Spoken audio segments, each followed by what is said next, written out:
Salut à tous, bienvenue sur Taif News de la semaine 52, à savoir la dernière semaine de l'année. Donc on va reprendre un petit peu le principe avec des nouveautés et leurs tarifs. Donc bon, par contre, pas de grandes nouveautés, étant donné que je vous l'avais déjà annoncé avant. Donc on a ce qu'il y avait dans la Patrol Box pour les orques. Donc à savoir les orques vendus séparément au prix de 35 €. Le boss qui est ici vendu 30 €. Donc là, il y a celui-ci aussi qui va sortir, mais qui ne va pas être disponible chez les revendeurs, ni je pense au magasin Games Workshop, mais uniquement via la VPC. Donc là bien sûr j'ai pas le prix, on peut imaginer que ça va être, je le mettrais bien à 25 quand même, histoire de dire un petit peu moins cher que celui-ci qui est une nouveauté, puisque lui c'est quand même une vieille figurine, donc 25 ce serait pas mal. Et puis ensuite les coptères, voilà, qui ont été redesignés avec un look un petit peu plus moderne, peut-être un peu plus d'options aussi pour pouvoir changer en fait les armes, rajouter des bombes, ce genre de choses, et eux qui seront à 45 €. Donc si les orques ça vous passionne, et eh bien vous avez aussi un Uruk qui est disponible actuellement en boutique Games Workshop, donc pas chez les revendeurs aussi, mais uniquement en boutique Games Workshop. Je ne pense pas qu'il soit aussi disponible en VPC, donc là c'est pareil, il faut aller se déplacer en magasin pour l'avoir. Et puis voilà, après toujours les nouveautés sur Warhammer Plus, pas grand chose ce mois-ci, vous voyez, enfin cette semaine même, on est assez light. Après, si ça vous intéresse, on va faire le bilan de l'année 2021 chez Games Workshop et lire la miniature of the Years.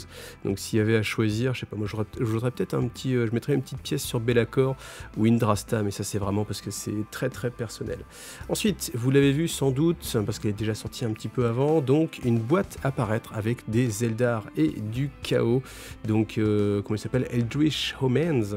Donc on va avoir pas mal de nouveautés quand même, mine de rien, avec un nouvel autarque, avec différentes options, les nouveaux rangers, des sniper motojet, et oui c'est un concept, et puis du côté du chaos, on a un redesign, je vous le montrerai après, mais redesign du je ne sais plus comment il s'appelle, je vais le voir tout à l'heure, le dark quelque chose, et puis des élus, voilà, et puis le Ferro Cerberus, qui est lui par contre une vieille figurine, mais alors c'est assez étonnant en fait ce choix de mettre beaucoup de nouvelles figurines et puis quand même une ancienne.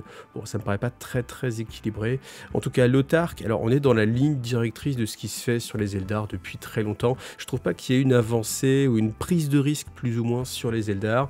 C'est du très classique, franchement il aurait pu sortir il y a 6-8 ans sans aucun étonnement. Voilà, donc qu'est-ce qu'on va trouver dedans? Eh bien au niveau de l'armement, on va pouvoir choisir les différentes armes qu'on a ici. Peut-être qu'il y aura moyen aussi de lui mettre une épée au lieu de la lance, voilà. On dit aussi ouais, un Starglaive ou une Scorpion Chainsword, extrêmement classique pour un autarque. Est-ce qu'on aura les ailes? Ah, je sais pas s'il y aura les ailes, puisqu'avant il y avait la possibilité aussi de les mettre en ailes d'aigle chasseur, bon, on verra. Les rangers, c'est pareil, les rangers, il n'y a vraiment aucune prise de risque, si ce n'est mettre le petit drone en plus, pourquoi pas? C'est sympa, ça change aussi un petit peu, mais on est sur des figurines, alors qui sont somme toute assez jolies, mais somme toute sans surprise. J'avoue que j'aurais peut-être été séduit par une évolution en termes de prise de risque, encore une fois, sur ces figurines-là, mais bon, on va rester sur du très classique.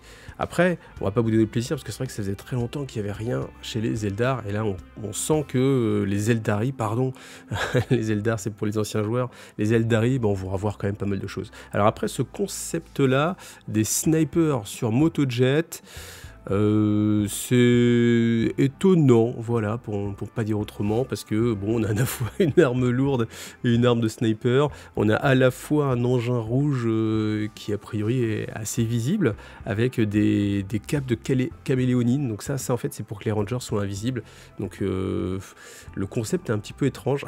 Eh les mecs, regardez, des motojets sans pilote. Donc voilà, à voir, mais bon, après j'attends de voir les nouveautés. Je pense que, entre guillemets, ça va peut-être justement manquer de nouveautés, on va juste avoir un redesign très classique de tous les guerriers aspects. En même temps, ça fait beaucoup de choses, hein, avec tous les guerriers aspects qui doivent sortir en plastique, s'ils les font, ça fait déjà une grosse sortie, une grosse refonte de la gamme même, mais le parti pris, il a vraiment pas l'air d'être risqué en tout cas. Alors, comment il s'appelle? Il s'appelle le Warpsmith, ouais, Warpsmith, voilà, donc qui est sympa parce que moi c'est vrai que j'avais celui en Finecast qui était juste avant et c'était très cassant au niveau des mécas dendrites, ce genre de choses, donc là ça va être quand même un petit peu mieux. Après, Là aussi c'est pareil, j'ai envie de dire peu de prise de risque. Alors après, je me dis ça, peut-être qu'on arrive à la fin de l'année, qu'à la fin de l'année je suis un petit peu blasé et que j'en ai vu tellement de nouvelles choses parfois que quand on est sur des choses assez classiques, voilà, on n'est plus trop étonné. Ça c'est peut-être mon côté un petit peu vieux joueur qui parle. Là c'est pareil, les élus. Alors s'il y a quand même des choses assez sympas, hein, j'aime bien la petite fourrure ici qui traîne.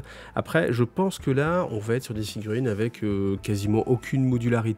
Donc les choix d'armes, c'est assez compliqué en fait, parce que là on a du full close, là on a du plasma combi bolter. Enfin oui, au niveau des options, je sais pas s'il y aura des options, mais en tout cas voilà, c'est un petit peu le melting pot. Je sais pas si en termes de jeu ça va être vraiment très très intéressant. Donc voilà. Après les figurines, elles sont ultra détaillées, hein. On peut se demander vraiment où mettre une décalco, où mettre un petit freehand, parce qu'elles sont vraiment sur détaillées. Et puis voilà, le Forge Fine, voilà, on connaît déjà, donc on va passer. Donc cette boîte là, aucune idée du prix, si ce n'est que je pense que ça va être 155. Après, attention, on va être en 2022. 2022, l'année de toutes les augmentations, l'année dont on finit plus d'augmenter et de payer plus cher, donc peut-être que ça ira un peu plus loin. J'espère que ça va rester et que Games Workshop a déjà plus ou moins anticipé ces augmentations et qu'on va rester sur une gamme de prix de 155. Alors, si vous aimez les Space Marines, si vous êtes en manque de Space Marine et vous êtes vraiment un accro incroyable, eh bien, vous allez avoir la chance incommensurable d'avoir un nouveau Primaris. Et oui, voilà, donc un ancien avec arme de corps à corps. Voilà, donc il va sortir en début d'année. Voilà, il y a une petite règle spéciale, vous l'avez vu, hop, on passe à autre chose, tac. Ensuite, moi j'aimerais vraiment, hein, je peux pas m'empêcher de le dire, hein, je suis désolé, mais j'aimerais vraiment qu'il y ait des petites figurines comme ça qui sortent un petit peu pour tout le monde, un petit Eldar de temps en temps, un petit Tau de temps en temps, un petit Tyrannie de temps en temps, plutôt que tout le temps des lieutenants, des capitaines et ainsi de suite. Mais bon. Et ensuite, en avance aussi, on a une autre boîte aussi qui est présentée qui s'appelle Fury of the Deep, qui va opposer les Fire Slayer aux Zidonet Deepkin. Donc là c'est bien parce que ça annonce en fait pour les joueurs d'Age of Sigmar les 2 prochains Battle Tom apparaître. Je pense qu'on va se retrouver typiquement sur la même chose que Shadow Throne, hein, c'est-à-dire juste voilà, des nouvelles sculptures pour 2 nouveaux personnages, voilà, et puis rien d'autre comme nouveauté pour ces 2 armées. Alors les Deepkin, certes c'est une armée qui est assez récente, mais voilà, je pense en étant joueur OS, je pense que je resterai un petit peu sur ma fin. Et en fait j'ai réalisé ça d'autant plus avec le live qu'on a pu faire mardi dernier, donc je vous le mets en lien ici si vous avez envie d'aller voir. Et c'est vrai que on avait nos tops, nos flops, et dans les flops il y a eu un petit peu le côté Age of Sigmar et je n'avais pas vraiment pris conscience, mais c'est vrai que quand on est joueur Age of Sigmar, je pense qu'on peut être un petit peu déçu, un peu rester sur sa fin. J'espère en tout cas que sur les Fire Slayer il y aura plus de choses, parce que là c'est vrai qu'en termes d'armée c'est assez limité. Mais bon, cette figurine là en tout cas moi je la trouve vraiment formidable. Je trouve que les Deepkin là par contre, eux c'est vraiment un parti pris très original. Donc là aussi cette figurine, toujours avec les petites bestioles, les petits familiers, là ça c'est très mignon. Donc voilà, on a de l'autre côté le Flame Keeper, donc voilà, qui va être une sorte de magos, hein, on imagine bien, avec sa rune flamboyante. Figurine assez réussie, je trouve, qui change un petit peu par rapport à ce qu'on avait vu avec les autres Fire Slayer. Donc voilà, et puis pour le reste c'est du très classique. Vous voyez hein, là sur la boîte vous avez alors je sais plus comment ils s'appellent, les Auric Husgird et les Husgird Berserker, qui sont en fait la même boîte, hein, donc dans la grappe vous pouvez monter les deux, donc ça vous fait une boîte comme ça et une boîte de Vulkit Berserker, qui sont ceux que vous voyez ici, très classiques. Vous voyez dans l'armée, hein, j'aurais bien aimé j'aurais bien aimé. Je ne suis pas joueur de Fire Slayer, mais je pense que les joueurs, ils ont envie d'avoir des grosses nouveautés figurines. Et je ne sais pas si se contenter d'un seul petit personnage, ça va motiver des gens comme ça à s'y mettre. On verra bien, en tout cas.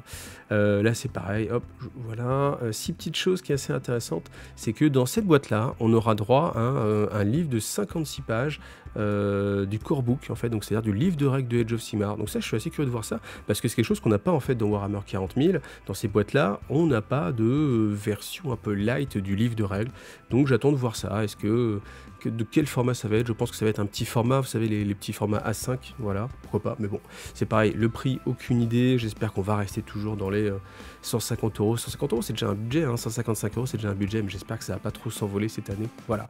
Mais en tout cas, merci à vous d'avoir vu cette vidéo. On va en rester là pour les nouveautés cette année. Je vous donne rendez-vous l'année prochaine, tout simplement. Passez un bon réveillon, faites-vous plaisir, et puis revenez-nous bien frais. Allez, à bientôt. Salut à tous.